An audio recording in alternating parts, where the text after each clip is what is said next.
Hello, everyone. Welcome to the graphic novel Creating, Selling, and Cross-Platforming Intellectual Property panel here. And what we wanted to do is we're going to walk you through just a few slides before we get into the Q&A, which I know you guys are most excited about. But first of all, we want to say thank you for taking the time to join us here. And also thank you to those who have been in past panels and attended these, because we know there's a handful of people who have been to the ones in the past, and we're always thankful for that. One of the reasons that we create these panels, in addition to sharing information and making our creative community stronger, is we also want to make sure there's a really great ability for you to network with each other. And the virtual world is a little bit more difficult than in the real world, what we did in the past, but actually in the virtual world, it might be easier. We encourage you to go into the chat section on the bottom, say your name, introduce yourselves, where you're from, encouraged to talk with each other about your projects. If you do have a Q&A questions for the panelists, don't put it into the chat, put it into the Q&A. There's actually a separate icon on the bottom, that you'll see there just for those specific questions, and we'll try to highlight those during the conversation itself. But again, we encourage you to interact with each other because it's all about helping each other and making our creative community stronger and getting those stories out there. Just a little bit about Jennifer and I. We are the co-founders of the Business of Creating, and it really is here to help this creative community, whether it's across film, TV, digital. And what we're also really big about is having those practical action steps, which Jen is always reminding me about, because it's very often, it's not about just telling war stories. It's really to say, okay, great, those are interesting, but okay, wait, I have this project, I want to get this made. What are those things that can help me with that? So that's what we really are about. We do it across multiple areas, from sizzle reels we've done in the past with financing and production and uniphotography and animation, and distribution. So there's a few. And if you ever have any ideas and thoughts that you would like to see in future ones, feel free to let us know. We're always open to new ideas. We are very thankful for our partners here, the Writers Guild Foundation. They've been always a wonderful partner over the last 3+ years, right? So I wanted to kind of hand it over to them and let them explain a little bit better than I ever could about their wonderful organization. Thanks, Michael. Hi, everyone. My name is Enid Portuguez. I'm from the Writers Guild Foundation. We are a nonprofit organization based in LA, and as the slide says, our mission is to preserve and promote the craft and history of writing. We host regular virtual events, which are all open to the public. You're all welcome to join and listen to conversations with film and TV writers, as well as entertainment executives. And if you are in LA, our library is back open again by appointment only. So I will throw that link in the chat to book your appointments and come in and read the thousands and thousands of scripts, books, and development materials that we have. So thank you again for being here. And yeah, if you ever have any questions, feel free to reach out. I'll put all that information in the chat. Thank you. Thanks, Enid. And just to underscore what she said, if you really do get the chance to ever go visit them, it is the breadth and depth of information that they have is really phenomenal. And you could just kind of go in there and pick out scripts on TV and film, and it's incredible. So definitely go and check them out. Obviously, this is the panel. If you're signed up for this, you probably know what the panel is about, But the good thing is that this panel is hot on the heels of Comic-Con from San Diego, which some of our panelists have right on. We're just there, which is that largest comic convention in the US, and leads perfectly into our panel. We know everyone is familiar with Marvel and DC, right? And comics that have been converted into film, TV properties like Spider-Man and Ant-Man, Avengers, Batman, Wonder Woman, Superman. By the way, apologies to the DC fans. I'm only using these Marvel screenshots here just to show the breadth even within one universe, so don't get mad at me. I know there's the wars between Marvel and DC, but this really panel is, for those who aren't big like Marvel and DC yet, this is what this panel is really about. And here are ones you may not have heard of, or that were either converted into film or TV or are in production. And we just wanted to highlight just this to kind of show you kind of some of the things we're talking about. Like, for example, even if you look in the upper left-hand corner, you'll see a lot of them are paired together with what the the graphic novel comic is, and then even the movie title is. White Bird, A Wonder Story, which is an upcoming American war drama directed by Mark Forster, and it's based on a 2019 graphic novel in the same name. And the movie starring Helen Mirren will be released in theaters October 14th of this year by Lionsgate participants. The Dark Tower and Sin City, interesting enough, those are two movies I actually worked on. It's really fascinating working with original art, and seeing how it's adapted into film and how to use both materials to help market a film. Just loved working on those films. The Walking Dead, this is more of a AMC television series from 2010 through 2022, and it loosely follows the storyline of the comic book. The comics began in 2003, and the series ran for 193 issues. Ones that are in production that you see on the bottom right, Lumberjanes. It's a girl-centric comic series that ran 75 issues with a one-shot finale in December 2020, ending a 6-year run. HBO Max, as of most recently, and things change, right, is in development of the live-action adaptation of the comic series. And then the other thing to note is American Born Chinese. It's a graphic novel released in 2006 and was a finalist for the National Book Awards in the category of Young Literature. It won a 2007 Michael Pritz Award and the Eisner Award for Best Graphic Album New. In 2021, Disney Plus ordered a TV adaptation of this graphic novel. So you might see these in the next few years, hopefully. But I put Lumberjanes and American Born Chinese here just to show that there are recent examples that are in the works, and you should keep an eye out for them. And my friend Jill Gilbert told me about these, but they're really important because they're stories about characters that are normally not told. And very often we hear from panelists, how do I get my stories that I don't see normally out there? And what I'll do also is I'll put in links into the chat after I'm done talking that aren't Marvel or DC based, that are converted graphic novels. And there's a ton of them. I mean, there's just like a huge one. And I know the panelists can talk about those too. These next two slides are just to give you a context of how big and these comic and graphic novel sales are. And these are stats from Comicron. Sales of comic graphic novels grew over 60% in 2021, even taking into account of COVID, where physical stores were shut down. Remember when everything was shut down? It's only 2 years ago.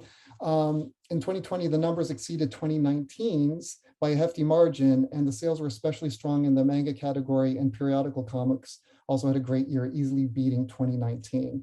But basically, look at that spike that you see there in 2021. So when looking at the formats, meaning like books versus digital downloads, you'll see graphic novels on the top with the majority of the revenue, followed by comics in the middle, and then digital comics.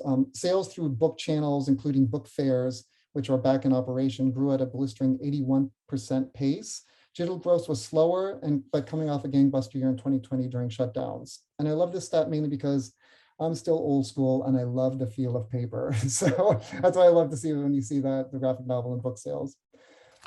Okay, so now that we got that out of the way and give it kind of context and perspective as we head into the panel itself, I would love to introduce you and like to introduce you to the wonderful, amazing friend and moderator, Jennifer Mangan, who will then do the intros of the panelists and run. And she's a lot better at it than I ever am. And you'll hear from her and I'll be able to shut up. But Jennifer is a writer and producer who owns the independent production company, Beautiful Day Productions. I always love that name. So aspirational, which focuses on material that uplifts and empowers women through comedy and sci-fi and fantasy. After she graduated from distinction with UCLA Extension in Business and Management and Entertainment, she co-founded and produced the Women in Film mini upfronts, promoting female content creators via red carpet industry screenings and trailers and sizzles for unproduced projects.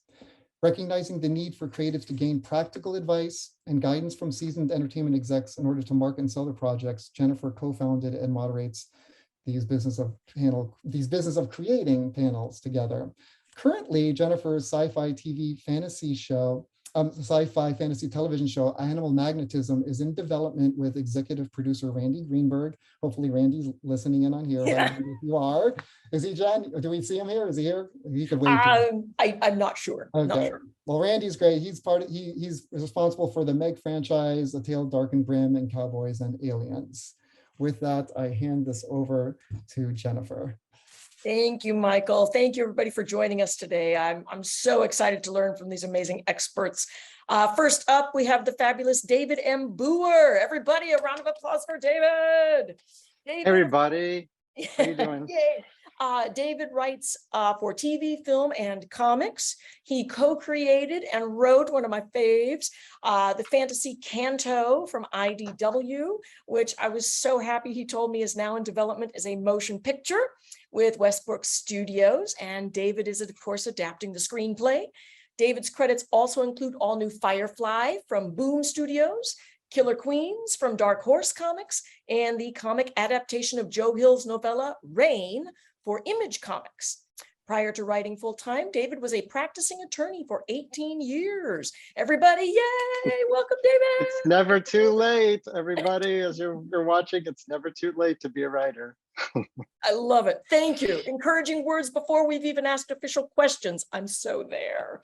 All right, everybody, second up on my hot seat, it's Amanda Dybert. Everybody, welcome Amanda. Hi. Amanda is a television and comic book writer. Her credits are, oh my God, I gotta have to take a deep breath. Look at this. Comic book writing includes the New York Times best-selling series DC's Superhero Girls, Wonder Woman, Agent of Peace, DC's The Doomed and the Damned, Teen Titans Go, Batman and Harley Quinn, and Wonder Woman 77, and the New York Times #1 best-selling anthology, Love is Love, for DC Comics, Hyperspace Stories for Lucasfilm Dark Horse, Red Sonja for Dynamite, and John Carpenter's Tales for a Halloween Night, volumes 2 through 7, for Storm King Comics, as well as the graphic novel Work for a Million for Penguin Random House's McClellan and Stewart. Amanda is currently writing He-Man and the Masters of the Universe, for which she also wrote the graphic novel tie-in Legends from Castle Grayskull, and another yet to be announced series on Netflix. Other TV writing credits include work for CBS, Sci-Fi, Hulu, Quibi, and 4 years as the writer for former Vice President Al Gore's annual climate broadcast, 24 Hours of Reality. Everybody, let's welcome Amanda. Okay, third up in my hot seat, I've got Dinesh Shamdasani. Everybody, Hi, welcome. guys. Thanks for having me. Oh gosh, my pleasure. So Dinesh is the co-CEO and co-chief creative officer at Bad Idea. Dinesh is a veteran entrepreneur and entertainment executive who spent more than a decade spearheading the rebirth of Valiant Entertainment, which, as we know, is the best-selling comic book publishing house behind the largest independently owned superhero universe. Now, as one of the principal architects of Valiant's acquisition and rebirth, Dinesh led the iconic comics brand through a groundbreaking run of creative, commercial, and critical successes. Yeah, okay. That culminated with the company's sale in early 2018 and the start of production on Valiant's first ever feature film, Bloodshot, with starring the amazing Vin Diesel. All right, now in addition to founding Bad Idea, I know this man is a whirlwind of amazement here. Jennifer, I'm gonna take you everywhere. This is amazing. Watch out, we're gonna have a whole series with all of y'all. So Dinesh also co-founded Hive Mind, the Los Angeles-based production company specializing in high-profile genre content for film and television, alongside former Universal Pictures president Sean Daniel. You may have heard of some of these shows, y'all. We have The Expanse on Amazon and The Witcher for Netflix, with additional projects in the pipeline. Holy cow, everybody, let's welcome Dinesh Shamdasani. Thanks, guys. And my partner in crime, it's Michael Fisk. Yay, Oh, Michael. Jen, I totally forgot about it. I was about to ready for the next one, ready for the questions. So yes, everybody, as you know, Michael is my partner in crime. He's the co-founder of our Business of Creating panel series. In addition to that most important role, Michael is also a senior marketing executive in the entertainment industry, having spearheaded over 450 marketing campaigns for studios like Sony Pictures, Lionsgate, NBC Universal, Warner Brothers, and currently for MGM. Michael also runs Intermark, the international consulting practice focusing on helping filmmakers, producers, directors, and distributors with long-term marketing and strategy. His passion is making your passion project succeed. Fun fact, his favorite marketing campaigns that he's worked on are, of course, the James Bond franchise. He's worked on the last 6 of those, La La Land, and more recently, House of Gucci and Licorice Pizza. Holy cow, everybody. Welcome, Michael. Welcome, Thank everybody. you. Thanks, Jen. Thank you, you guys. Okay, let's dive deep. Let's learn. Let's pull up let's go up the questions. That's us here. We'll pull these up a little bit here, and then Jen will take it down when we're ready. Okay, so yeah, so quick overview questions. What exactly is IP, intellectual property? How is it defined in context of creating the stories? Who would, can we jump in with that quick one really quick? Give us a Merriam-Webster definition. David, Amanda, who's going to answer here? See what I did there? I punted to you guys. We didn't know, We we didn't were know if the lawyer had to both on say it. mute. The lawyer. I think it's kind of an amorphous definition of IP. I think when you're talking to Hollywood executives, it's kind of this buzzword for pre-existing material. So it could be a book, it could be a podcast, it could be anything. But when I talk, I'm sure Dinesh and Amanda, you have the same experience when we talk to studio executives about anything. Their two questions are, what do you have for us, and what is it based on? So that second question almost always refers to, well, what is the IP behind this? So, I mean, there's a legal definition of intellectual property, which has to do with copyrights and trademarks and patents. All of those fall within that umbrella. But I think probably for our purposes here, IP really means something like the comic book, the characters. What is it based on when you're thinking about an adaptation? Yeah, I would say also emotional connection, right? Like CANTO is a book that people absolutely love, and it creates value in terms of IP because of that. So that's probably one of the things that, at least in Hollywood, they're very excited about. Yep. Fantastic. Okay, great. Just, I know when I'm pitching the TV show that I'm working on, to make it all about me, y'all. But I know a lot of times they're saying, David, exactly what you were saying, and Dinesh, what you were saying. What's it already based on? Where's the graphic novel? Where's the other format that already has followers and has people that can't wait to see the next episode or the next issue?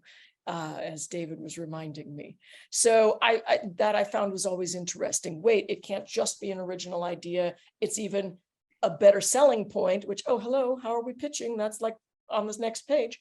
But yeah, when you're pitching it, they're really wanting to know what else is it already based on, not just the script. So good and bad news right from the start, y'all.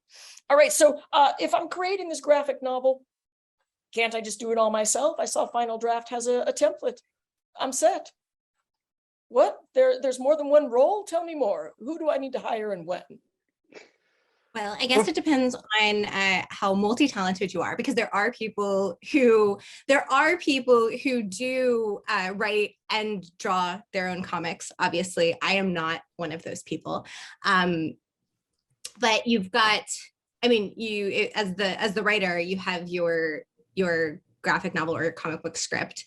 And then oftentimes you have an editor who is the person that is keeping everyone together, unified on deadline, giving notes, keeping the whole project kind of sailing smoothly.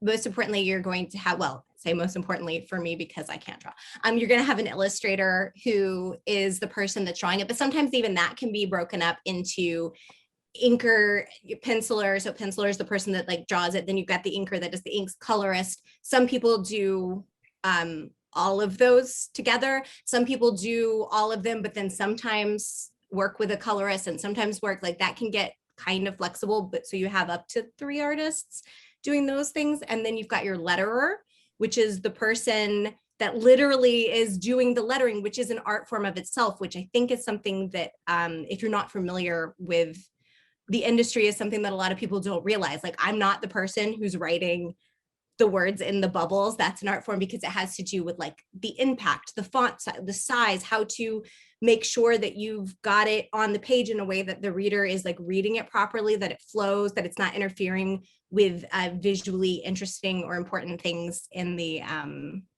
artwork. And I think, did I miss other people? I will just add, as far as lettering goes, folks oftentimes do not think about lettering. And my favorite anecdote is you almost never notice good lettering, but you almost always notice bad.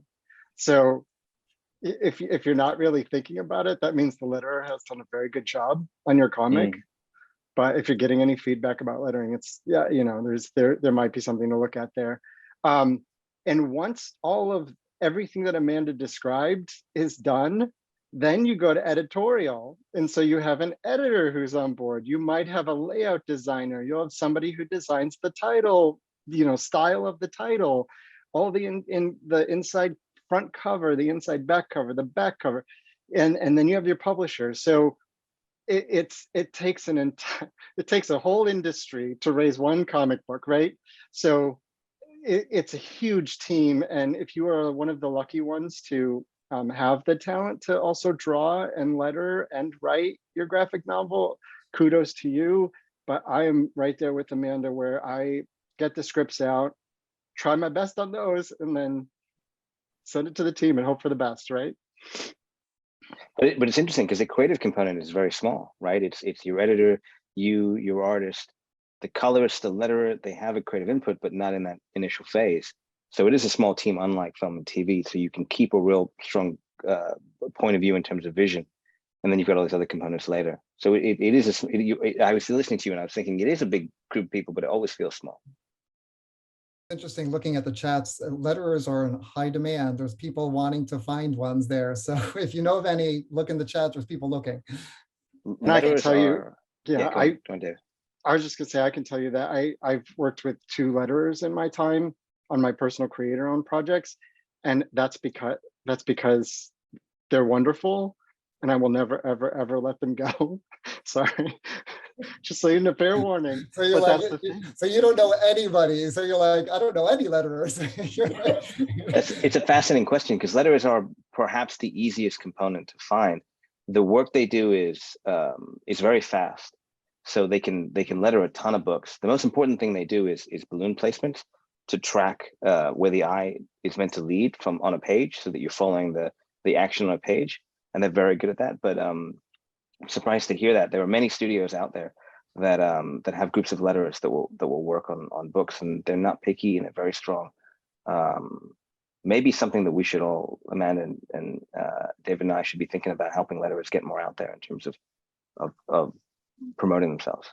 Yeah, because it sounds like it's chat. You can certainly jump in here, but it sounds like it's less about them letters being available, more about just how do you find them?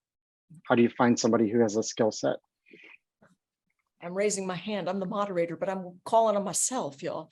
But so one thing that I found I'm hoping that this is one of our cross-platform crossover options. Look at me ignoring the deck.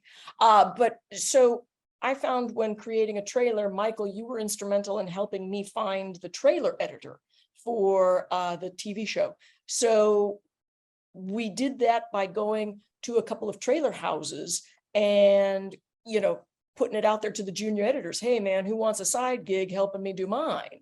And so that ended up being a brilliant way to do it and get something extremely professional looking. Shout out to Josh Dragoda.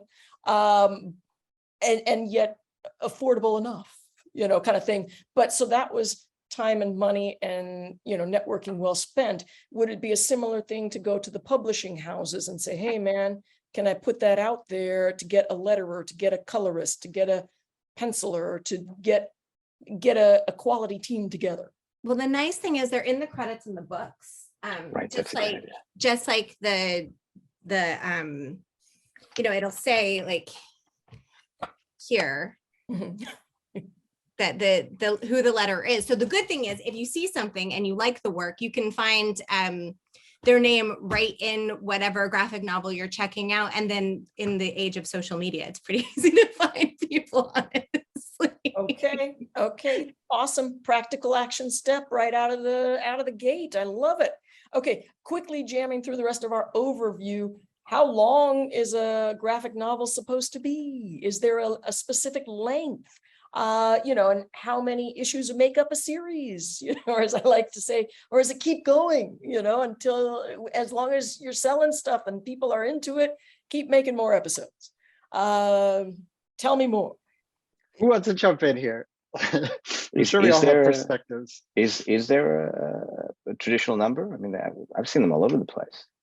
I Okay, think only if a publisher has a specific requirement, maybe like if you're doing your own creator-owned thing, then I don't know that there is a thing. If you're doing traditional, so say I do a lot of work with a DC, if you're doing comic book issues, so that's usually 22 or 24 pages, and they're going to tell you that right off the gate, like, okay, you're doing this thing in each issue, and then sometimes those issues are collected into volumes. But so you have a page count with that, the way that like if you're doing a television show that has a certain runtime, that's your runtime.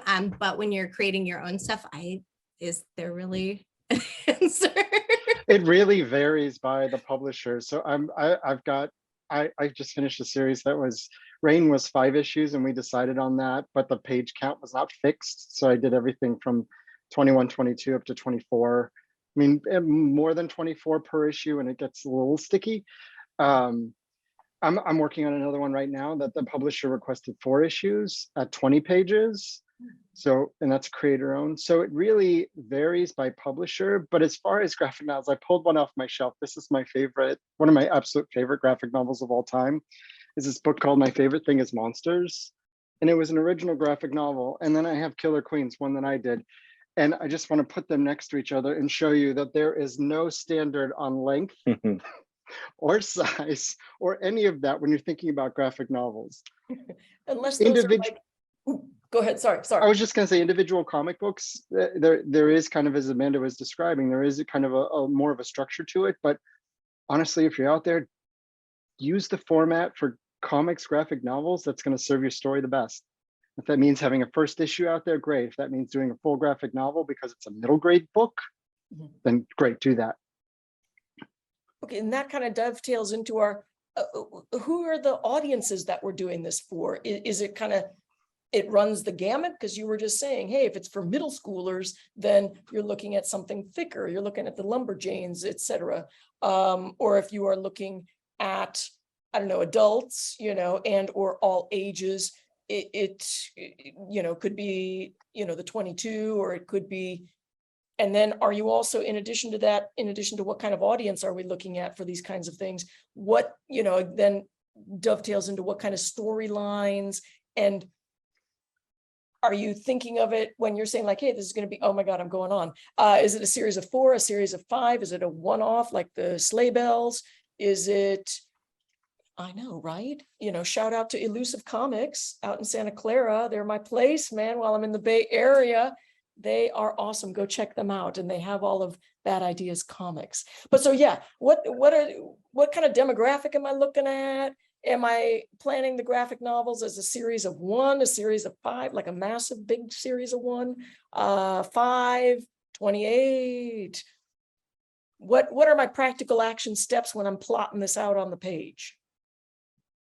Traditionally, it's 20 to 22 pages a book, about 4 or 5 issues for a storyline. That's not a hard and fast rule at all. A Bad Idea, I don't think we've ever done that. We published 30, 40-page issues. Sometimes our last issues are longer than our first issues. Very much like streaming television works now, where because it's not linear and they don't have to worry about advertising, the runtime between episodes differs based on what's necessary for that amount of story that they're telling. But traditionally, it's 4 or 5 issues and it's 22 pages each. I love Dinesh. We're like, it could be this, it could be this, and Dinesh is, it's this, folks. Let's go with that. And it's true. Dinesh is absolutely right about that. If you're starting out with your first book, 20 to 22 pages, 4 to 5 issues for your story arc, that's what you want to be pitching to comic book publishers at this stage. I hate that though. Don't get me wrong. I hate that. I don't do that at all anymore at Bad Idea. At Valiant, we did that a little bit. And I would always find myself cutting important pieces, ending stories where it wasn't helpful, especially first issues. You want to get your audience completely hooked, and whatever you need to set up on the stage for your story to be compelling, you want to do in that first issue. So that is, I think, very traditional for Marvel and DC, largely for cost cutting. In fact, I think Marvel's at 20, 18 pages even now, but it's purely a financial decision. It's not a storytelling decision. See, and this is what I love about our panels is we've got somebody talking about the financing, we've got somebody talking about the creativity, we've got somebody, we're getting, hallelujah, we're getting all the important facts so that when people are showing up to go pitch something to somebody or move it forward in whichever direction they need to do, boom, they got their key terms. They can speak the language of everybody here from graphic novels. So good thing we're recording this, you know, that way they can review it again and again as needed.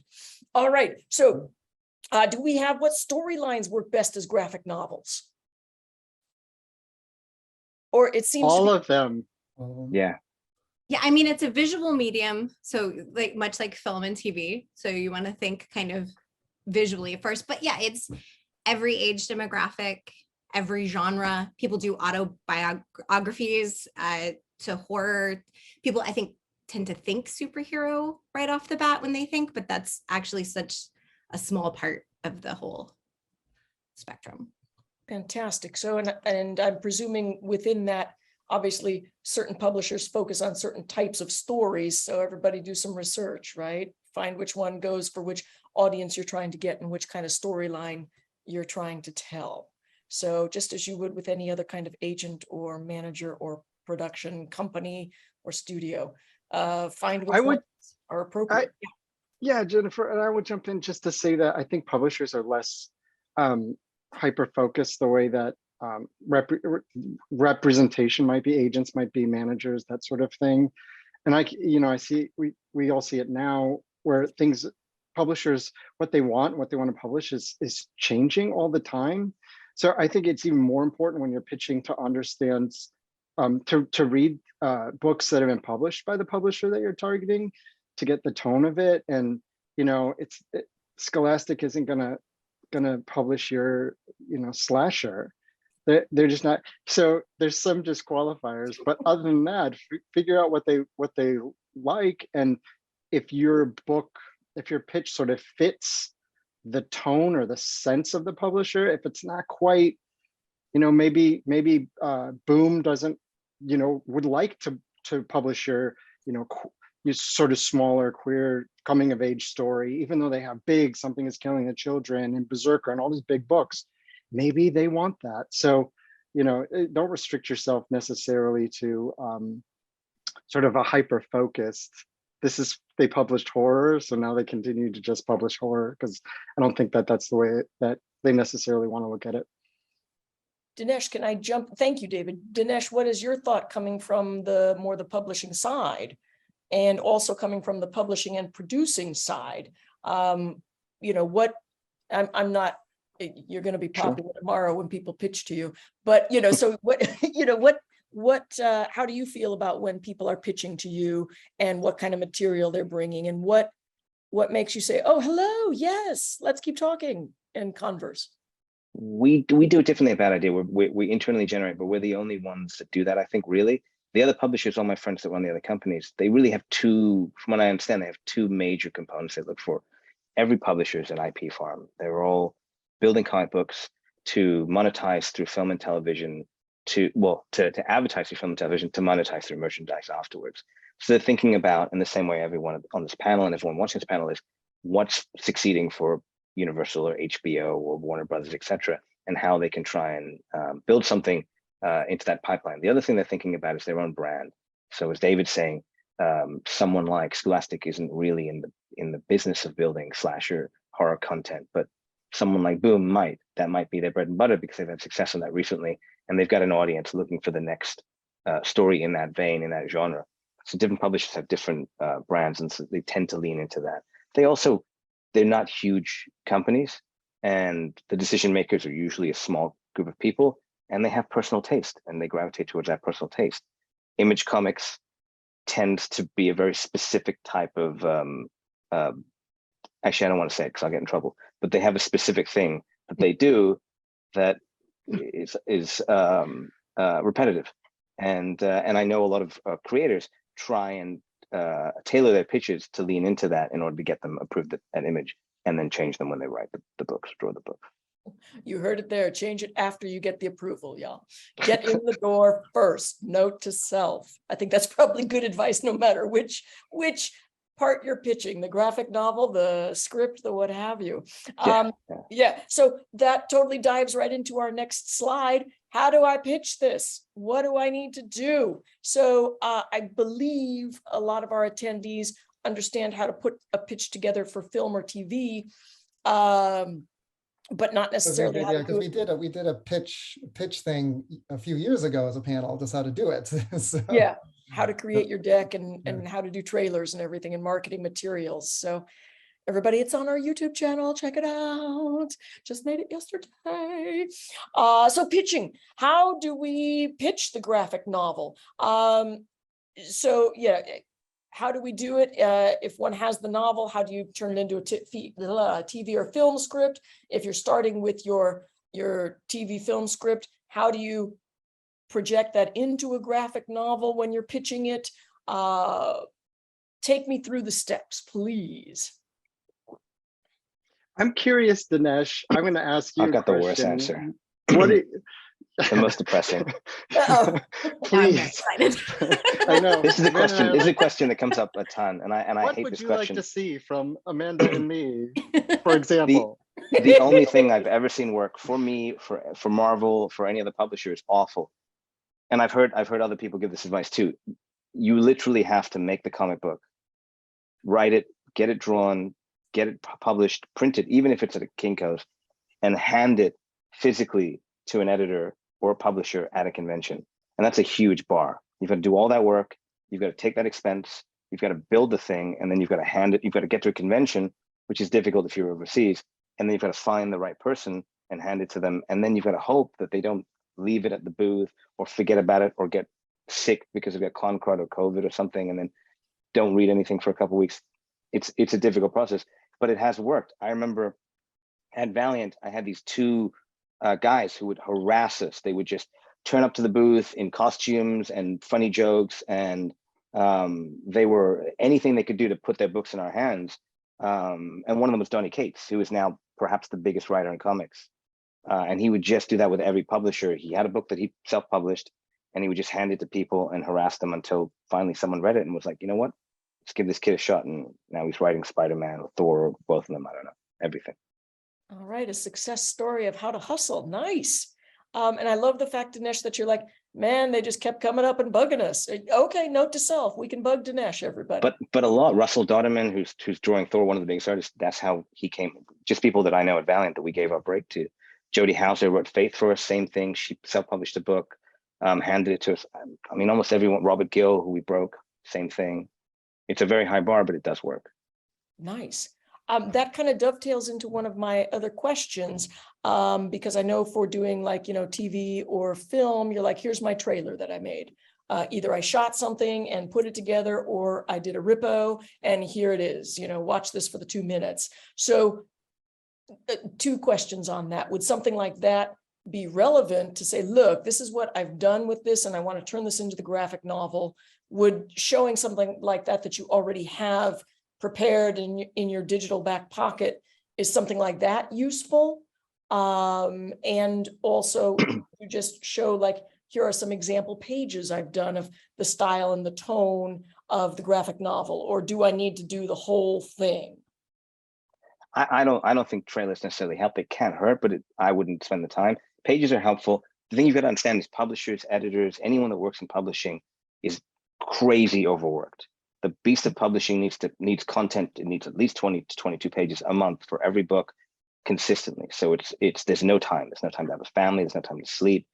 People get very sick in the job. There's no time to look at anything that isn't fully formed. And even then it's difficult. So the best thing to do is get the art done, get the book done as close as you can make it, so that the editor only has to sit down and read a book on a train or a flight back or whatever will help. Ripomatics, trailers, they generally won't really look at them. There's no time. I don't know how you guys feel, David, Amanda. I agree. I was just going to throw out that one other option besides physically handing someone a book is I got my personal start doing web comics.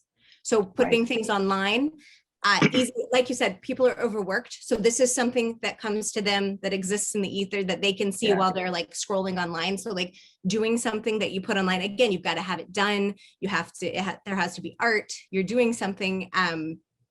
But that's how then I had editors approach me because I had content that was already out there that people could see. And that's how I started working for DC. It Yeah, sounds I like- think, go ahead, Michael. No, it just sounds, what it sounds like is like, you really have to have it done. It's like these small pieces, it just doesn't work. It's most like you have to have an entire, like TV, in the TV world, you have to have a pilot, like not part of a pilot, like a pilot, in order for them to really kind of look at it. Or It can be short too. It could be 8 pages, 10 pages. It's almost like if you're trying to break into screenwriting, you write a spec script, even if it's something crazy you don't think can get produced, but it showcases your voice. A lot of times a publisher will say, we can't publish this. We don't own this IP. We don't want this IP, but we love your voice. We love your style. We'll want to put you on something else. Yeah. What else do you have? Yeah, and my path, I'll talk about CANTO because my path was sort of different than both Dinesh's, just harass the editors until they buckle, and Amanda's put your work out there until somebody, you know, finds you, right? So I paired up with Drew Zucker, who's my co-creator on CANTO, and he's the artist, by just connecting on social media, and I really liked his work.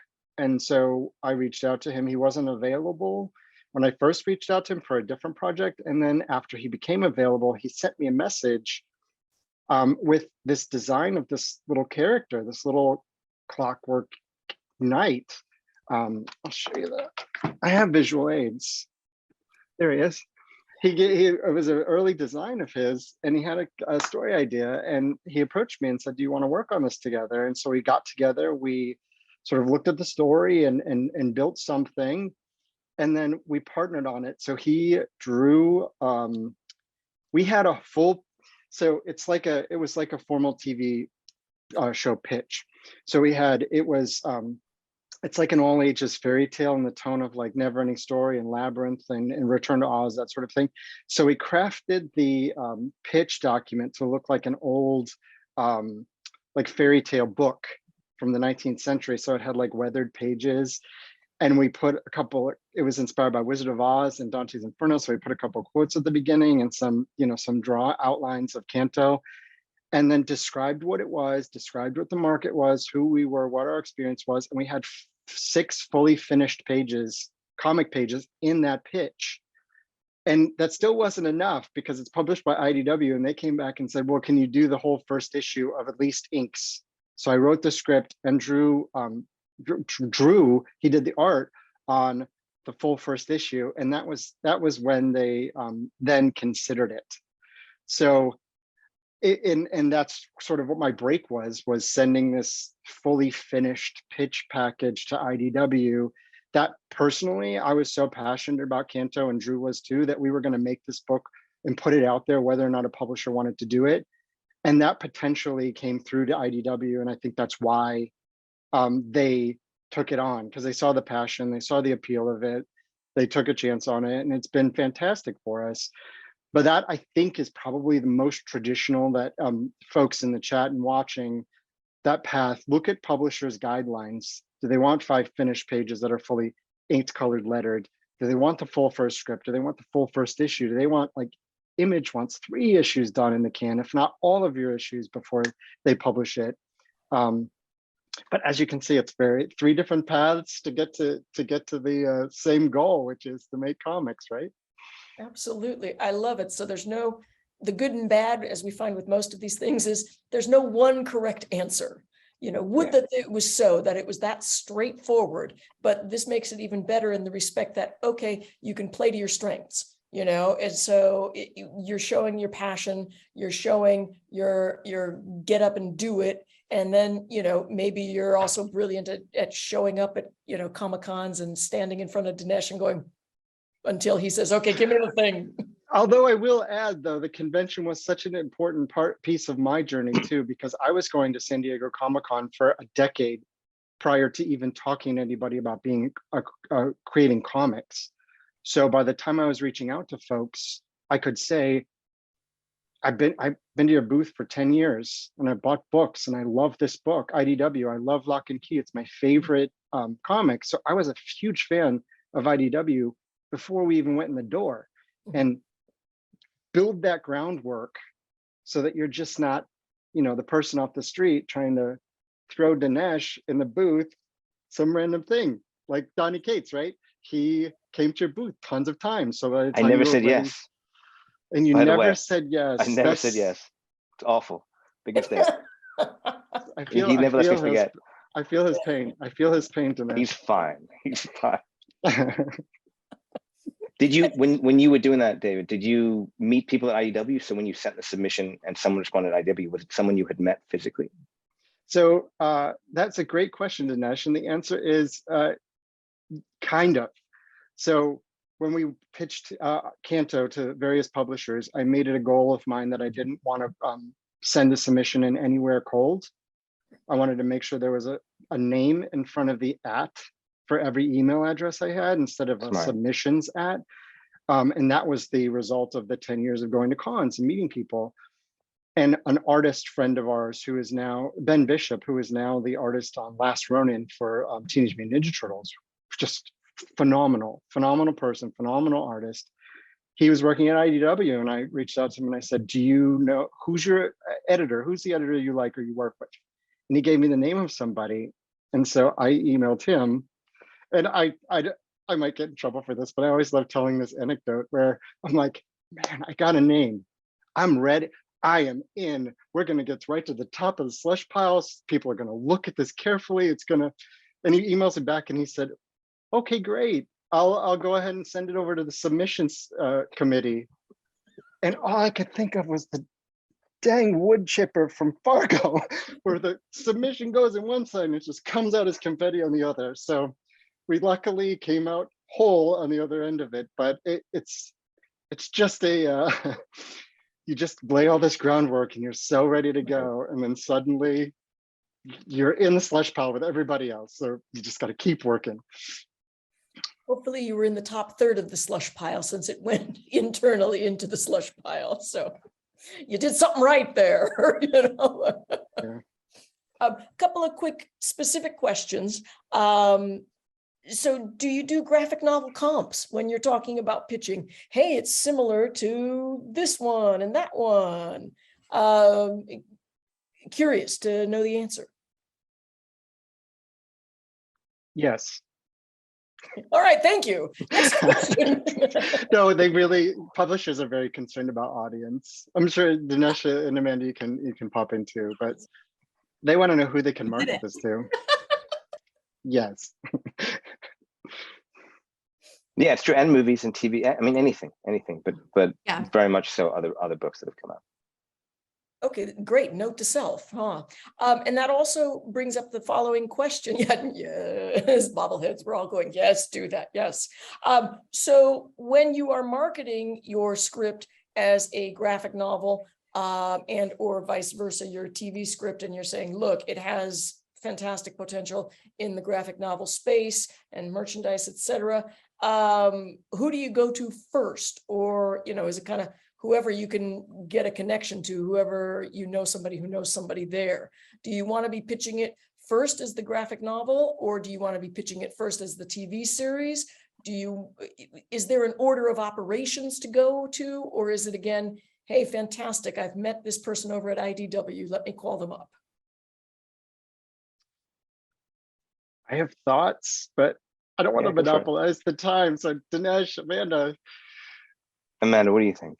I mean, so they're different mediums. So it's whatever medium you're kind of, I guess because I've gone lots of ways. I have adapted someone else's novel into a graphic novel. I have written graphic novels that are based on television series or films. And then the way I think a lot of people think about it, which is doing the graphic novel and then maybe it like gets optioned or becomes TV. And of course you could write a screenplay and then decide you want to turn it into a graphic novel or vice versa.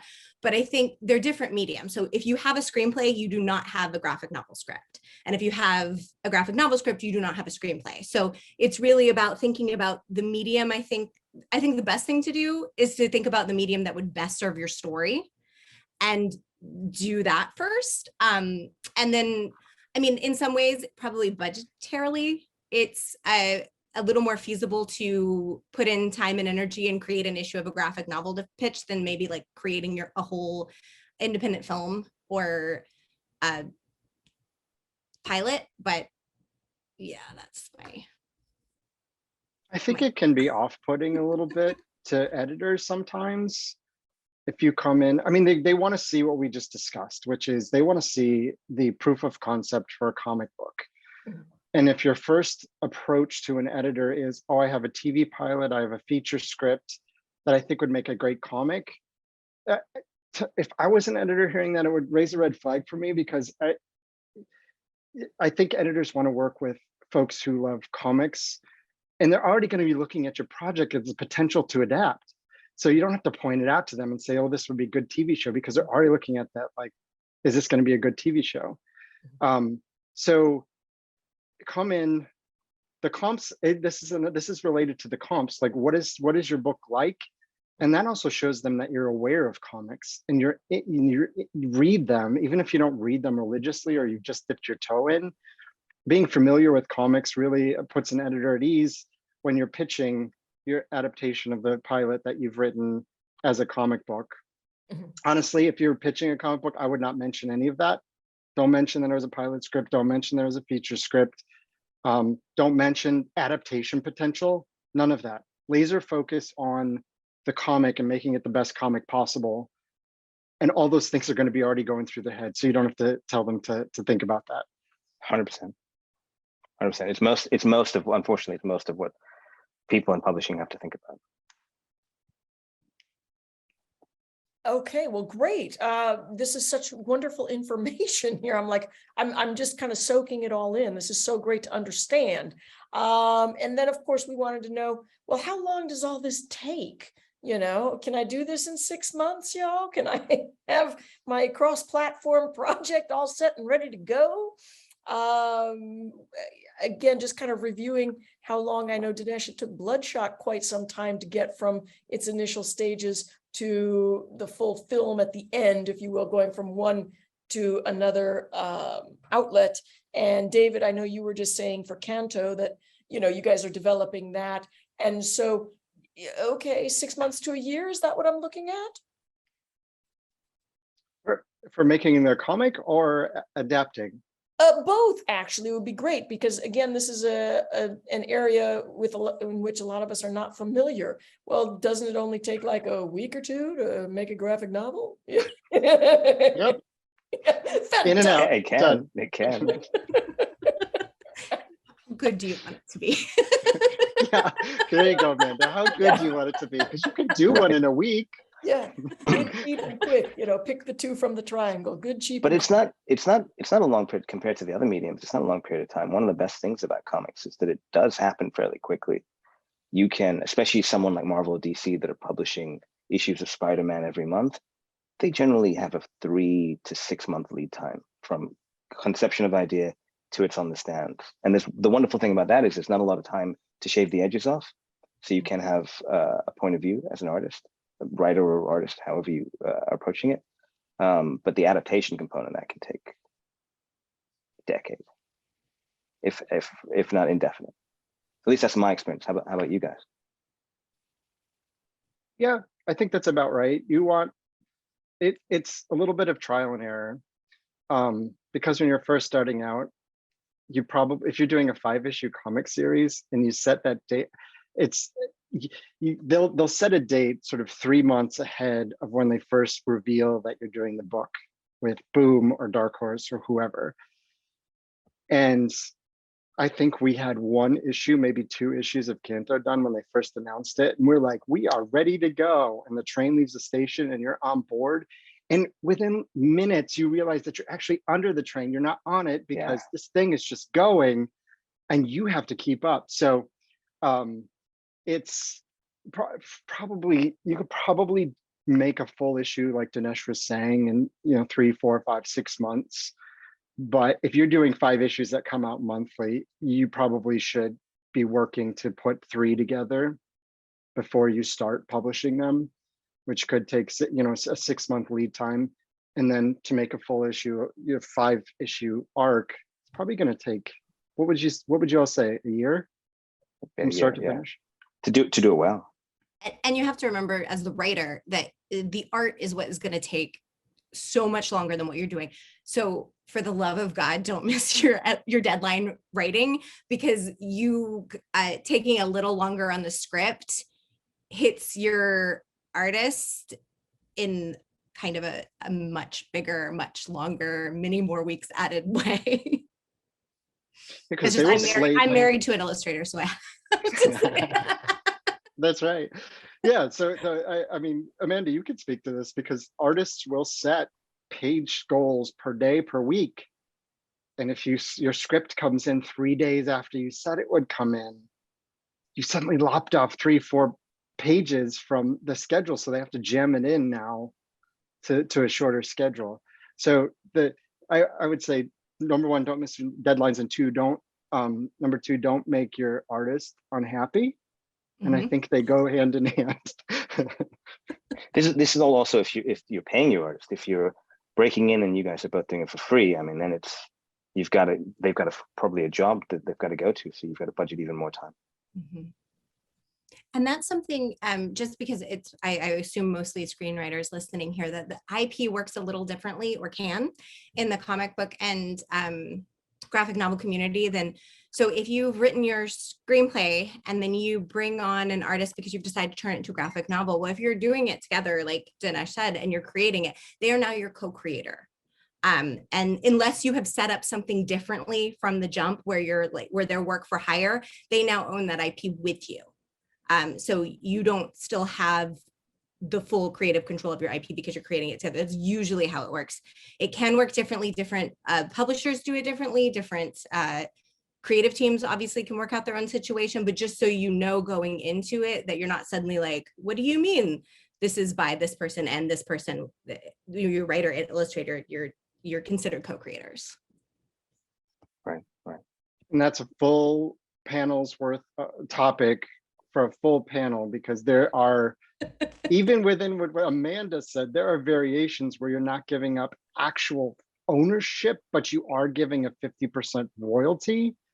So you keep creative control. There's variations where work for hire, or you give some lesser royalty. There's all kinds of ways to structure it. And if it's your first time around, it's very challenging to figure out what's going to be best. And Jen, do you want me to pull up the IP one? I just wanted to also say apologies. I'm dealing with some things that are kind of urgent. I'm going to jump off. I wanted to point out, Amanda, you actually have some fans on the Q&A section. So there's some questions they're asking specifically about you. If you can jump in and answer those questions too when we get even to the Q&A. But I want to say thank you. Jen, I know I have to jump, but I know you're going to run this. It was a pleasure seeing you guys all. Take care, Michael. Talk to you later. Thank you. Bye. Thank you, Michael. All right, so part 2 is going to be more about how to market yourself with the graphic novels and your scripts, everybody. Hey, panels write themselves sometimes. So fantastic. Yeah, that was actually, I was doing my best to look at the Q&A as I'm listening to everybody. So, but that was one thing they were asking, and we did talk about it a little bit. It was, how do I market my materials? And, Dinesh, you're saying getting in your face is a good way to go. Well, even David talks about it. The minute that you announce a book, you're under the train. That's what publishers, editors, marketing executives are dealing with constantly. Anything you can do to help them in that situation, they greatly appreciate. There you go. Okay, and we know that social media is a great equalizing tool for everybody as far as reaching out to people, as far as being able to broadcast your own thing of what you're doing, and hopefully even getting some teammates on there with you, being able to reach out and market through even looking at individual comic books and graphic novels for who's doing the lettering and who's doing the coloring and all of that fantasticness stuff. Okay, so this is where David's about to get very upset with me, and we're going to see the smoke coming out of the nose and the eyes are going to be on fire. So can I use when I'm kind of cross-platforming this, and I know we were just saying keep them as separate as possible to make everybody feel valued, as far as like if you're talking to the graphic novels versus the TV versus the film versus the merchandising. But so can't I use my graphic novel as like storyboards, and aren't they kind of interchangeable? Flip the table. Suddenly David has left the panel. This panel is over. This is a little bit of an inside ribbing that we're giving Jennifer. I have some particular views about whether or not comics can be storyboards, and I would encourage everyone to not approach your comic like a storyboard. My philosophy, and I have a feeling that the other panelists probably subscribe to something along these lines, is it make your story the best comic that it can be. And then when that's done, look at it and make it the best story that that can exist in the TV realm and or the film realm. So don't, if you have a script that's a TV pilot, maybe the pilot episode is your first issue. Maybe the pilot episode is 5 issues. It's make the best comic version of your story that you can, and then start thinking about that adaptation. Because otherwise we'll see it. We'll see it when we read the comic. It'll feel like a TV show that was just, storyboarded into a comic. Any other Totally thoughts? agree. Did I clear the table? Totally agree. Yep. I think it's a trap. I really do think it's a trap Yeah. when TV and film writers want to look at graphic novels and they think, oh, I just storyboard what I have. And it really, I have come to love comics so much. I came to the comics as an adult. So I didn't read individual issue comic books when I was a kid. And I've come to love it so much and appreciate the storytelling of it that I get sort of protective over it. I want you to make the best comic story you can make. And then after that, let's talk about its second life, its third life, whatever it's going to be. And Hollywood's not precious. They don't care. They'll change whatever they feel like they want to change. You also have to build room for them to feel smart and say, we see what you guys did in the comic world, but we've got better ideas. And then they execute those better ideas and they don't look great. And they have a better idea and they change it. And you say to them, well, that's just what we did in the comic. You could have done that from the beginning. It's so common. Are you just following me around in my life right now? Right, exactly. Dinesh? That, right. Yeah.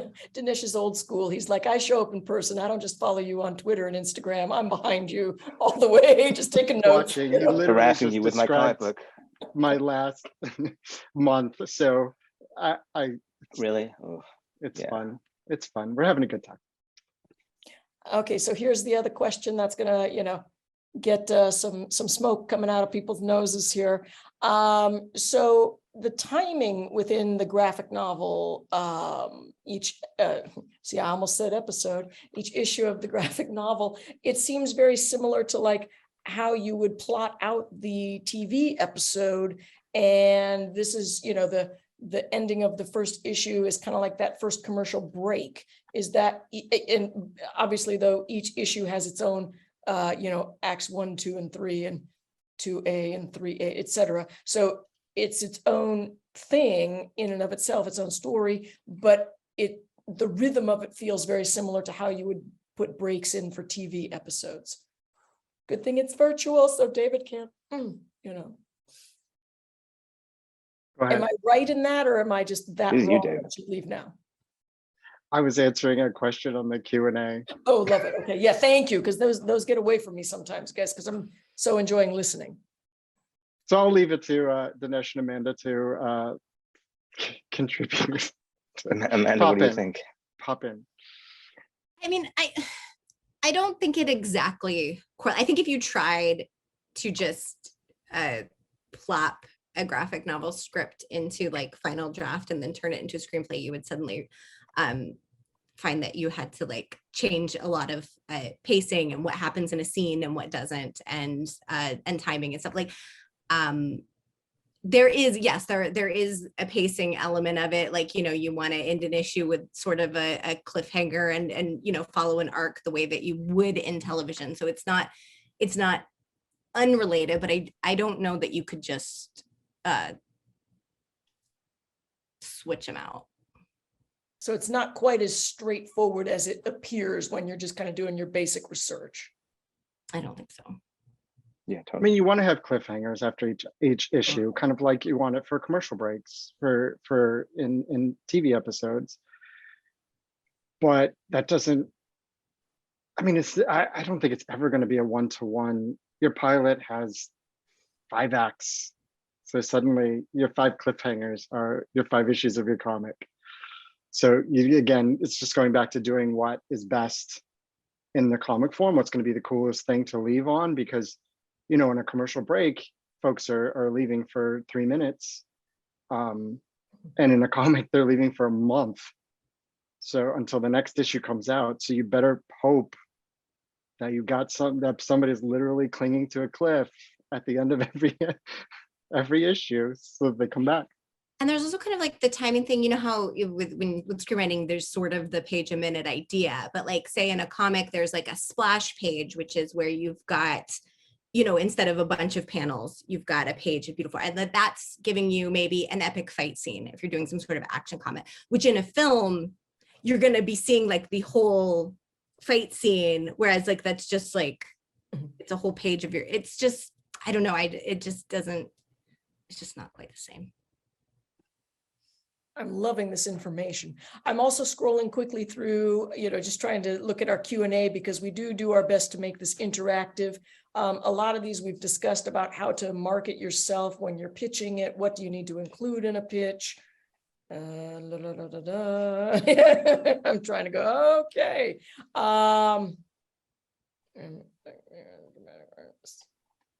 Okay. Again, I kind of feel like we've gotten a lot of those done, as far as like, how are you, some of the questions we're asking about how do you find the artist? And I believe I feel we covered it decently by saying, go to the ones that are kind of comps as far as tone and style go. Which ones do you like? Find out who those people are and which publishers they are. And, you know, social media, I mean, that's the number one. And if you are looking for an artist for a graphic novel, my suggestion is to, I was at San Diego Comic-Con and we talked about this, and it was, don't come in hot. Don't come in like your first interaction with Amanda is, hey, here's a DM. I followed you 5 minutes ago. Can you help me make my comic? no. just be a fan. Just be a fan of the art. Follow the person, like posts, comments, whatever. Just be somebody that's kind of becomes a known person, and then that's when the collaborations happen. Not necessarily, oh, I have this pilot script and this is the first time I've ever talked to you, but can we please collaborate on making it a comic? Fantastic. I'm loving this is kind of the practicalities of cross-platforming. It's the same whether you're looking at graphic novels, whether you're looking at novels, which we didn't touch too much on, whether you're looking at, you know, TV, film. Your process is similar as far as like, okay, get to know people, become a person to them, so that you know you're talking to individuals. It's not some random, oh Lord, who's that showing up on my DM and I don't even know them, you know. Somebody's, yeah. There's a reason most people don't put their phone number on their email and stuff. All right. So everybody, we've got a couple of resources here. Let me pull up the share screen. Okay, some resources. So we have Comicron, which is the world's largest public database of comic book sales figures. Ooh, okay, we need this information. This is going to give us a lot of practical good things for when we're doing our pitches. Hey, look at you, David. I am all about the visual aids. Which explains the gorgeous artwork that you guys have.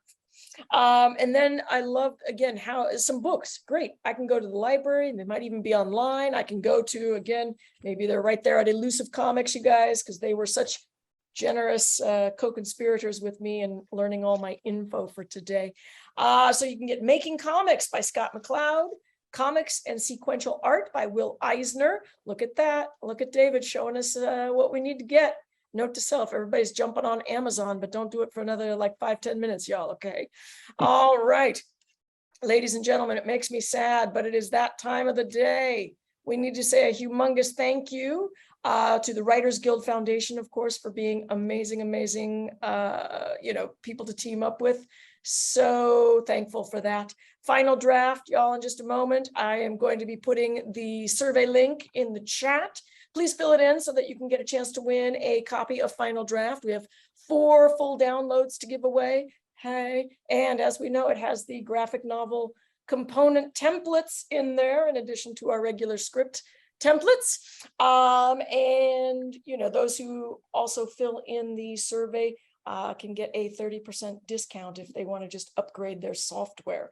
Not too darn tootin' shabby, y'all. And hey, panels are free, but donations are, of course, greatly accepted. So if you want to become a sponsor, do you want to reach a strong community of 3,000 plus creatives within our industry? So, of course, we are very happy to talk to people about sponsorship to help keep us going, keep these even more frequent and even more jam-packed full of practical information. So everybody, please do remember to give us shout outs. I am going to stop my share and I'm going to put in our chat the link for our survey. And hang on, copy. This is how technically proficient I am. And I'm gonna paste that in there. And that should do it, everybody. Please go there to our Google survey. David, I see you're already doing it. Thank you. You're looking so intense. Yes, yes. All right, I was everybody. answering questions. It's so fun to see all these questions come in the Q&A. Isn't it great? Yes, please do keep answering, everybody. This is fantastic. So everybody, massively huge thank you to Dinesh, to David, to Amanda, to the Writers Guild, and to all of you 200 plus people that showed up today. Awesome, awesome, awesome. I can't wait to do this again. Thank you so much, everybody. Thanks, guys. If you want to answer you. questions, otherwise go to your next meeting, continue drawing, continue reading, continue publishing. Everybody, thank you, thank you, thank you.